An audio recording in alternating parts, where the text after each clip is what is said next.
What's going on? My name is Zac Holcomb with the Kickin It With podcast. Today we are on episode 5, and we're joined by someone that you probably know or at least know of, the Junious Smith III. Welcome to the Kickin It With podcast. I appreciate it. I wouldn't call myself the Junious with the third, but hey, I'll take it. It's one of those things that we like to do. You know, we want you to feel really important, and I really feel like, you know, you've made it to this point in your career that you're on such a huge podcast that we have here that we only feel it's right to, you know, support you like that. You know No, it means a lot to be a part of this. So. For sure. I appreciate you coming out, man. We've kind of crossed paths here and there on the miscellaneous things, stories and such. You're a big, you know, you're a journalistic guy here in town, and you've got your own little outfit doing that as well, which is really awesome. We see you on the Brian Hanks show all the time, and so I was like, man, we gotta reach out. And you know, like I said, I'm thankful that you reached out. As soon as I heard, I was like, I'm immediately on it, and I'm gung ho. So. I love it. We had you out. Last week. You came out to the wrestling kind of going on out there in the LaGrange Center. The LaGrange Wrestling Club. Yeah, man, that was awesome to have you out there. You shine a light on the kids that were kind of been showing up and putting in the work, and then some of the folks that were kind of like helping set that stuff up. What did you think about the wrestling crew out there? Now, personally, I know absolutely nothing about wrestling. Sure. However, my thing is just making sure that any outlet that kids have to shine sports-wise, I want to go ahead and shine a light on. Yeah, so. Awesome. Is that kind of the basis behind ENC Moments then, if you had to like synopsis what the purpose or what the mission is of that? Without question. I mean, ENC Moments, the main focus is going to be Lenore County with a little bit of Greene, Jones, and Pitt County sprinkled in. So. Awesome. Okay. Cool. So like the general, kind of like the ENC, but you're still keeping it close to Lenore County. Is that like with it? I'm not so geographically challenged, not from here. Right. Is Lenore County generally in the center of all those things that you mentioned? Or you go a little bit one direction? I mean, I could go down to my hometown in Fayetteville, or I could go down to Wilmington. I mean, it's still ENC. Okay, sweet. So yeah, all of ENC. Very cool. So what we kind of mentioned a couple things just like real quick off camera of like what we want to chat about. I kind of want to go back to like you don't really become a sports writer unless you probably like had some love for some sports growing up or you played some sports growing up. So like I guess for those that don't know, me, I don't really know either. What is like the path through childhood into adulthood that you've taken, and what were the sports played that kind of like got you along this path to being a sports journalist here and shining a light on the kids? Oh Lord. So I always wanted to play basketball. Like most kids, I had dreams of making it to the NBA, but I was maybe 5'1" going into my sophomore year of high school, so it was just like there's no way that's going to happen. Yep. Especially when you don't have much of a handle. Like you got a good shot, but you don't have much of a handle, so as a result, you're in trouble. Mm-hmm. So my whole thing was, if I can't be there, I want to be able to write about them. Right. And growing up, like, and this sounds really weird, but I don't care. So I used to play NBA Live and Madden, and I would write stories about games that I would play the night before. And whenever I got bored in high school, like I would just write stories about it. That is actually really interesting. So like I wonder, man, you've never heard of like that, isn't it? That's awesome. That's a sick idea of like you're so passionate about something that so you're doing it on the twofold. It's kind of actually like to be. I don't want to like out you for being older like me. I feel, but I don't know how old you are, but 34. Dude, I'm 34 too. No freaking okay, way. There we go. Dude, that's what I'm talking about. Hey. So I knew. Yeah, we couldn't just jump on Twitch when we were gaming and like just vlog it or do whatever. So like totally makes sense to be doing the journalism. That is freaking cool. I didn't know that. Yeah, so like neat. a lot of people don't. I mean, it's one of those things where, you know, this is something that I felt like this is my purpose. Yeah. So I figured it out when I was younger. So very cool. So short in high school so you're like, yeah, basketball's not going to be it for me. It's too bad we couldn't have got you into wrestling, man, because that was, you know, me and Jerry's thing. We're wrestlers. We're short. We knew we weren't going to the NBA either. Pretty early on, I was like, yeah, it's not for me. I played one league. So I've always been a short little guy, and I played one season of basketball because my friends talked me into it. All the cool kids are doing it, so I was like, yeah, I went to a basketball school in Columbus, so I was like, yeah, put me in. So I played a whole season, and I scored a grand total of 2 points. A lot of people don't know this. Grand total of 2 points, and it was on. I think I actually may have had the ball and like took in a horrible shot, and they got it, and everyone sprinted down the other side, and I was like, they're gonna score. So I like didn't even run down, and then they missed the layup, and a dude got it, and I was just like standing at the free throw line because I was like, I'm just waiting down here. And they launched it all the way to me, and I turned around. I almost got blocked, but I made it. So cherry picking. Yeah, Okay. just cherry. Hey, look, I'm not mad at you. Like, bro. 2 points is 2 points. It was 2 points all time in organized basketball. Hey, go for it. Enjoy it. Pretty excited about it. I haven't told that story in a long time, so I'm excited. I don't even know if my brother knows about that because he was pretty young at the time. But anywho, I digress from my days as a baller.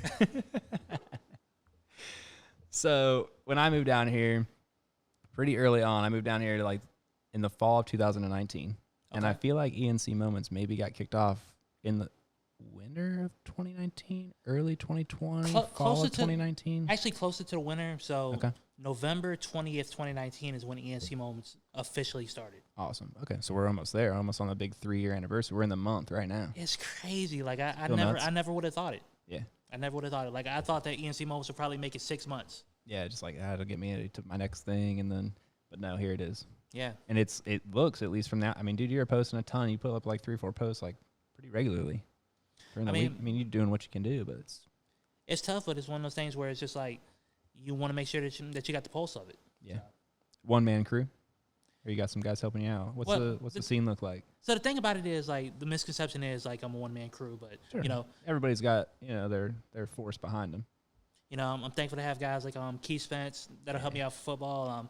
I got guys like Brian Hanks that's right there, like helping me out, like whether I'm on a show on Wednesday or just feeding me information. And I've got Michael Humphrey who's assisting, Leica Beebe, Graham Hill, T.J. Edwards, Heidi Adam. I mean, there are a lot of people that help out, like whether it be pictures or writing stories. So I can't sit back and say that technically I'm a one man organization, but I've got a lot of great people in my corner. Right on. I love that. Yeah, I mean, we kind of got to know Keith by proxy through Tommy telling him that we're okay people because we were at getting him to know the baseball games. But yeah, he's an awesome guy. I heard that he actually and then your stuff goes back, and we won't. I mean, you were doing some stuff. Did you have crossover with Keith when at Free Press way back in the day? Well, the thing about it is like just small town. You just knew of him. Like with the Free Press, like. He did stuff for me at the Free Press. Like, Keith has been doing this longer than either of us have been alive. Yeah, he's like the guy, yeah. Yeah, but, yeah, Keith has always been a wonderful person and somebody I can lean on. Awesome. Super awesome dude, too. Like, oh, yeah. The most, and who knows, like, maybe years will go by and we'll all find out that he wasn't a great guy. But I really think that Keith is, like, one of the most genuine people ever, and especially in the profession of what he does. He's, in my opinion, hands down like one of the most honest. Like, I love taking my vehicles up there to him because he's so like, yeah, you told us to do all this, but we didn't really need to, so we did this, and this is what it costs. It's like that is what you're talking. Like, that's the trust that you are looking to build with a person, especially on like a vehicle. So I mean, if he's honest like that, I mean, great guy. Yeah, that's the biggest thing about it. I mean, trust is always a major factor. Yeah, for sure. So you said Brian Hanks show. You do that on? Are you like a staple Wednesday guy, or yes? Is that you? All right, so that's your jam. Is that hour 2 on? Fill me in on that.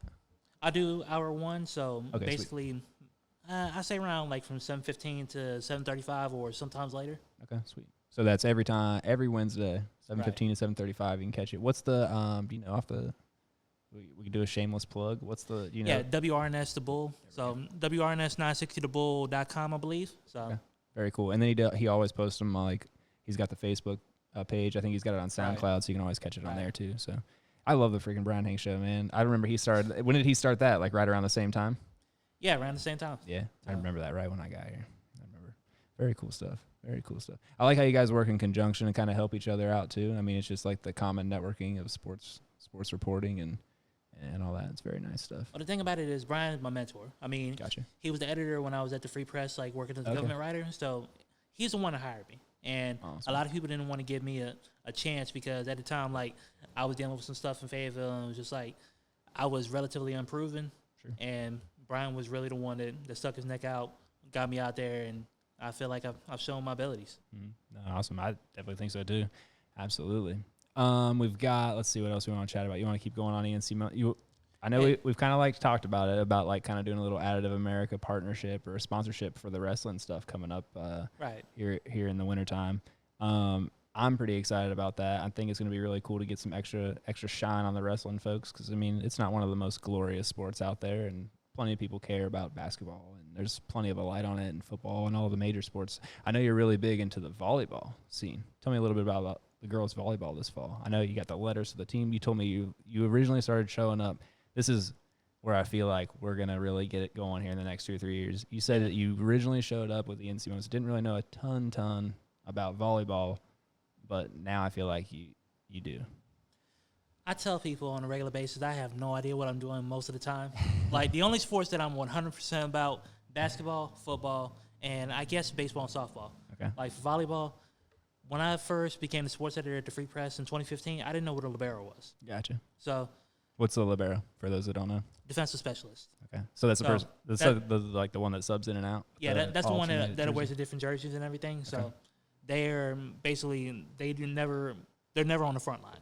Okay. Yeah. And they never, do they serve? They do serve. Okay. But the thing about it is, even then, like, I still don't know everything when it comes to volleyball. Mm-hmm. Like, I still don't understand, like, the whole double hit or, like, going in the net and things of that nature. However, one thing I can say, I can cover it. Mm-hmm. So I've been able to put stories out, and we've had a lot of great teams in this area. North North, South North, Aiden Grifton, and Randall Parrott. Like, all of them were dominant. Like, they had great times. Aiden Grifton made it to the third round of the state playoffs for 2A. They beat South North in the second round to make it there. North North made it to the second round. Randall Parrott, they made it to the third round, and the NCISAA 3A bracket. So you got private school, public school, and it all worked out. A lot of powerhouses all in one county. That's really neat. Huh? I didn't know about that. It's pretty neat. It's funny. Like, a lot of teams, like, they have their volleyball clubs, and they play a lot of travel ball. So when they get into the school season, they're ready. Yeah, they're ready to go. It's like it's almost like AAU basketball. I mean, the travel volleyball scene is pretty legit. It is so crazy. I didn't know how cutthroat it really was. Oh yeah, I mean it's freaking cheer too. I mean, some of the cheer stuff they get wild and crazy for it too. But yeah, man, the travel volleyball, travel softball is serious as all get out too. Oh my goodness! I mean, are there any good like big tournaments that kind of go around on that in the summer around here? I don't really look for it, but it's like Greenville have like big softball tournaments, like travel teams come in. There are plenty of softball tournaments and things of that nature. Softball, baseball. I'm not 100% like solely like all the way into it, and there's some things that I do need to learn, but for sure. Yeah, I just know it's crazy. I love it, man. I love it. What else we got? Oh man, we kind of talked about this a minute ago, but this I think is a Junious that not a lot of people know right here. The Junious Smith, the music artist. Oh my goodness! Tell me about this a little bit. So I had no idea. I told Alex who works here, like, yeah, I got Junious coming in on Tuesday. We're recording. We're gonna put us out on Friday. And she was like, oh sweet. She goes, did you see? She goes, what are you gonna talk about? I was like, oh, ENC moments, all the basic things. She was like, did you see the music video that he shared like back in September or something from a couple years ago? I was like, no. And I thought she was just joking and pulling my leg. She pulled it up, and then we started talking about it here a little before we got going. Right. Fill me in on this stuff, man. I had no idea. It's good. It's good. I like it a lot. So the thing about it is, for me, I really have had trouble over the years just trying to figure out, okay, I do music, I enjoy rapping and things of that nature, but it's also really hard to differentiate because ultimately you want to be taken serious as a journalist, and it feels like a lot of times like the stereotype or just the misconceptions that people have when it comes to music, they automatically put you in this box, and it's like it's really, really irritating. Mm-hmm. No, I feel you on that. It's almost like, man, you got to figure out like when you're ready to like lean all the way into something, because you got it's some things like that. And we talked about it, actually. We were joking a little off camera. It was like, well, man, episode 5, we've had 2 rappers on already. I mean, we are killing it. We had Jay Slash on the other day. He went down to Atlanta on Saturday and did his battle rap thing, and I'm pretty sure he won. And he was not supposed to, so like that was pretty sweet. Hey, that's awesome. Yeah, man. So. And he kind of talked about it a little. He said it's kind of like one of those careers or like one of those paths that people, there's a stigma to it, and there's people that will judge it at the face value, and that was a big thing for him. So like he comes from like not rural Ohio, but like a suburb, and his parents were doing well. His parents are together, so 40 years married and all this crazy stuff. And he was like, yeah, and he works as a career. His career is he's a family counselor with the YMCA. So Right. he does all these like really cool, uplifting things, and he doesn't have like the traditional rapper history. And he's like, man, how are my parents? How's my family? How does my job, my career all gonna take it when I tell them that I think I'm gonna be a battle rapper on the weekends? Is that kind of where you're kind of like figuring out where that line is for you on you said off camera you really want to be like journalism is your real thing, Right. but then you're kind of you got the side project too. Are you doing it as a side hustle type project, or are you just doing it because like I do this and it helps me pay the bills, ENC moments of being a journalist, and I do this making music and producing videos and stuff with my buddy in Durham? Is that just what you do on the side that you really like, or is it one of those things you're like, I'm doing it and when it pops, I'm going with it?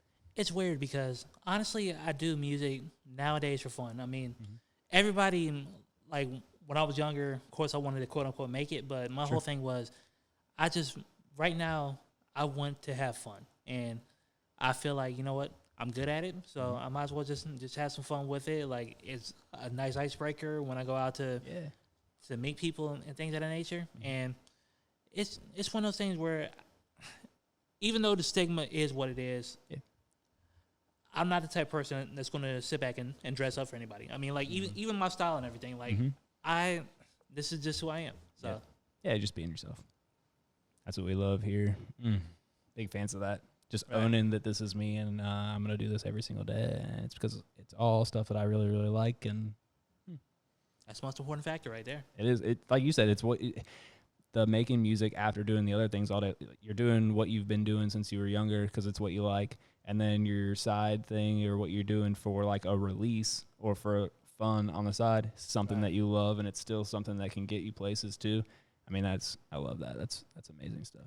That's what we're trying to do here, man. And I feel you on kind of the stigma thing too. I'll take this a step further. Like, I actually thought about being a battle rapper for a little bit. Nice. And the reason why I didn't go in that route, because I actually won one battle, like the BET Black College Tour on freestyle battle.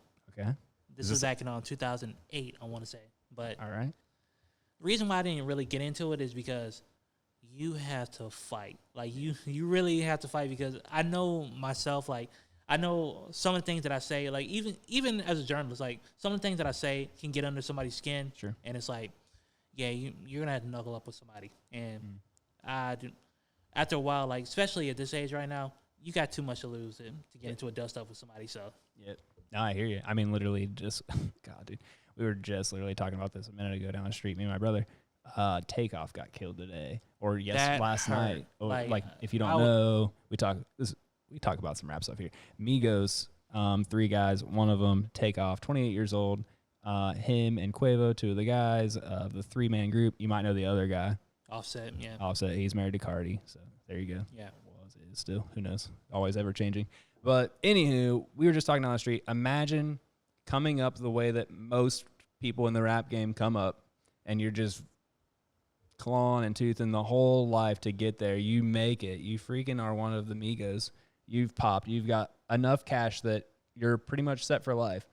And you literally get killed in a dust up on a dice game in which you could have lost all you. Not being saying who knows what happened, but even if you're not the person that was playing the game, every single person probably playing the game could have lost all the money in their pocket and still been richer than you and I for the rest of their lives. And instead, a guy gets killed because there's a silly dust up. I mean, it's crazy. It hurts. It's one of those things where, I don't know exactly how to describe it. I don't know the whole story, and I'm not going to. It's just painful. And I think about, 6 years ago, the Migos were right here in Kinston. They were actually performing it on Galaxy of Sports. Really? I didn't know that either. Yeah, this is before Bad and Bougie blew up. Yeah, and they became who they became. And I sit back and I just think about moments like that where, they really were coming up. And it hurts just knowing that any death is terrible. Sure. I mean, recently we had PNB Rock get killed in L.A. And then, you get Takeoff here in Houston. And you're just thinking to yourself, it's tough. Like, when does this stop? Yeah. Yeah, and that's the thing. There's no like imminent end in sight.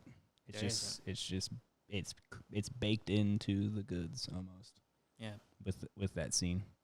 I mean, I'm Freaking Dolph, dude. Like, Dolph freaking gets nailed. The guys, and Nipsey, those are the ones that I really struggle with, are like the people that are like staying true in the neighborhood that they came up in and are like putting it back into the, like, in my, at least what I know about the situation, like freaking Nipsey is like putting it back into the same street corner that he grew up on by like buying all of it and like helping set it up and doing little like incubators for businesses and helping people get going, and by doing it himself from ground up. I mean, people don't know, but like Nipsey also made a ton of money off of flipping clothes that he was buying at thrift stores and then selling them. So much so that he had enough money to pay to produce all of his own songs, and he never, to my knowledge, there may be some that slipped through, but I don't think he ever let anybody else have recording rights to anything. And I think he did it all grassroots off of selling shirts that he's buying at the Salvation Army and selling because they're swag and he knows it. I mean, that, golly. And then that's the guy that like gets plucked out, and it's like, oh my gosh. But yeah, it's like it's part of the the people that stay there and try to make a difference even get mowed, and it's like, why does it got to be like that? I wish I had the answer to it. I'm with you. Whoever figures that out. Yeah. Good Lord. Anywho, I digress from all that. Sad and shame. It's terrible, but I mean, it's a part of life. Like you said, being wise enough to realize that you can record music, write music, and produce music videos without ever going to the battle rap scene or into that area and exposing yourself physically to allowing something like that to happen.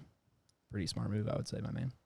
I don't know. Like, sometimes I think about it. Sometimes I'm just like, you know what? I made the right decision. Because ultimately, I love journalism so much. I mean, I love just being able to, you know, because I mean, when you think about it as a journalist, like, you don't really have a voice as much as you're pushing somebody else's voice out there. Like, somebody else that really can't talk to the masses, like, you can put their stuff out there.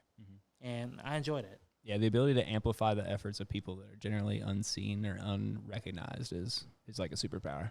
Yeah, I love being somebody else's mouthpiece. Yeah, I'm with that. I like that too.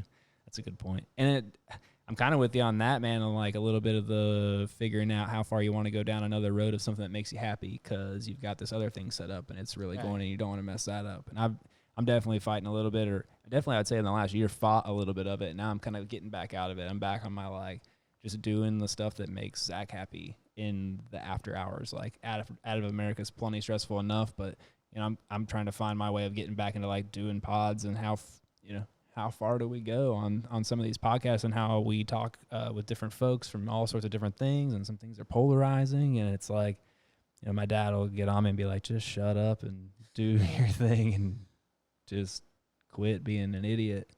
And I'm like, I can't, man. I love doing it. I love being a voice. I think for me, lately, the biggest thing that has just really hit me up, it's like 4 words: remember who you are. And you know, you think about how you grew up and everything, you know, the ideas that you had, the concepts that you wanted to put to the table and everything. And ultimately, people's perceptions, people's opinions, they don't matter, because ultimately, are they paying your bills? Nope. So just go out there and be yourself. And that's something that I've had to kind of learn a little more. So that's really my mentality at this moment. I like it.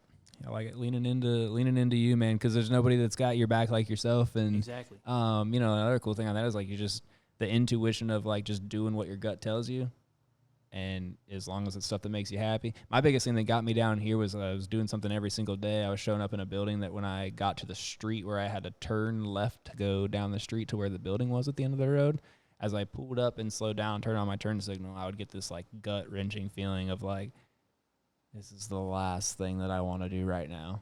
And I feel like when you're out on, like, now I don't feel like that at all. Like, I get up, I'm still doing the same thing, like, for the most part, every day as I was doing then. It's the same industry, it's the same type of machine. Everything I do is pretty much the same, but I'm just doing it in a situation that is so much healthier. Like, even if you're choosing to do, like, journalism's your thing, that makes it a heck of a lot easier to get up and go to work, doesn't it?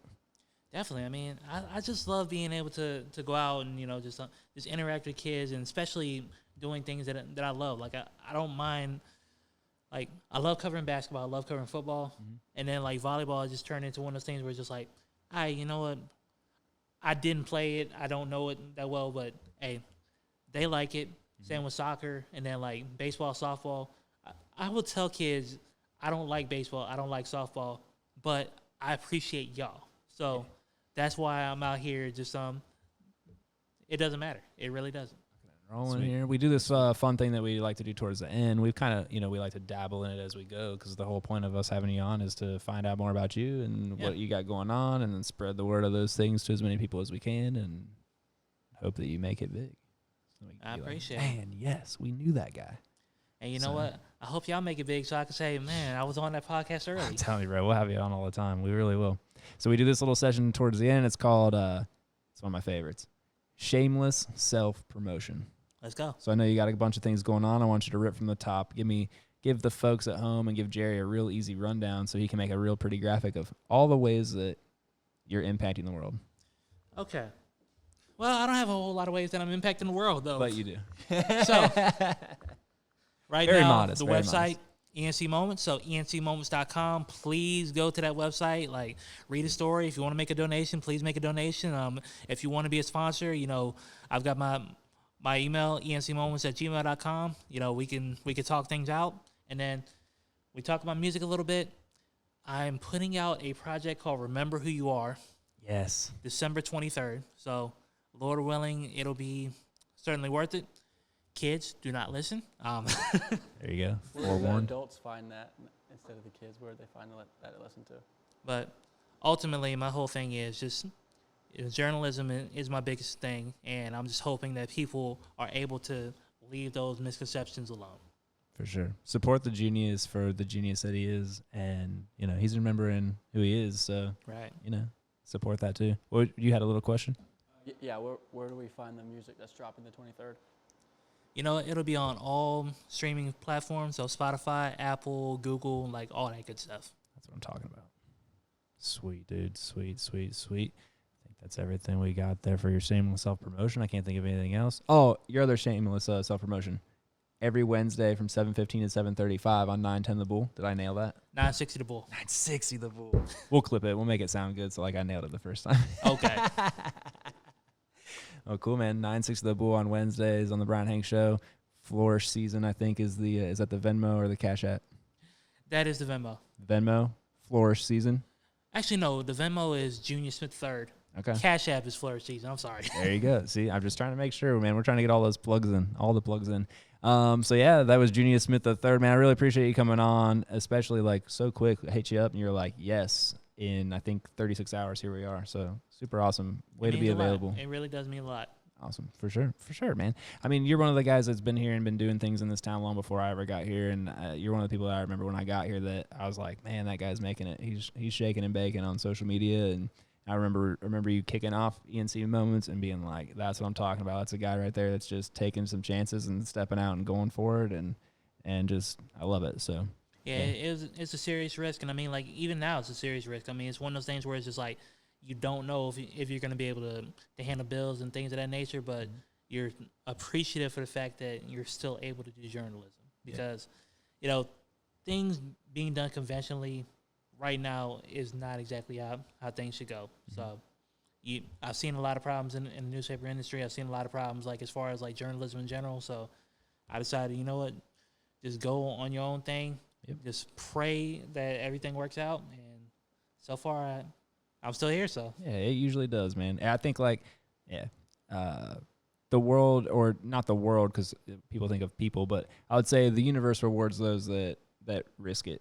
The people that step out and try things, generally, as long as you keep pushing and it's actually something you care about, if you really want it, you'll make it happen. If you really don't, you'll just make excuses. So that's the biggest thing. That's not my quote either. That's totally stole that. It's probably on an inspirational poster in a wrestling room somewhere. But anywho, it works. It works. It does, man. It does. It's cliche for a reason, is what I say on a lot of stuff, at least. So, well, cool, man. I appreciate you coming on. Thank you so much. I'll be sure to tune in tomorrow. It won't be tomorrow for you guys, so you're gonna get to see this on Friday. But be sure on the following Wednesday, you tune into the Brian Hank Show in the morning. Catch this guy again. Hit up ENC Moments. Check out all those fun things. Drop a little coin in the bucket. He told you how. And if you want to, if you have a business out there and you want to sponsor, like you, man, just me personally, I just really like wrestling. It was my sport growing up. So I'm going to try and use my company to sponsor, help this guy keep doing what he's doing and shine a little light on the kids that do the sport I do. So if you're out there and you're hearing this and you're one of those people that can do that as well, this is the call to action. That's anything on that? Anything to add? Hey, look, It's going to a great cause because ultimately I'll be able to take that as gas money and just go to wherever I need to make sure that I'm able to go to these schools. Awesome. All for the kids, my friend. I love it. That's it. Episode 5, Kicking It With. I'm Zac Holcomb. This is Junious Smith III. Appreciate it.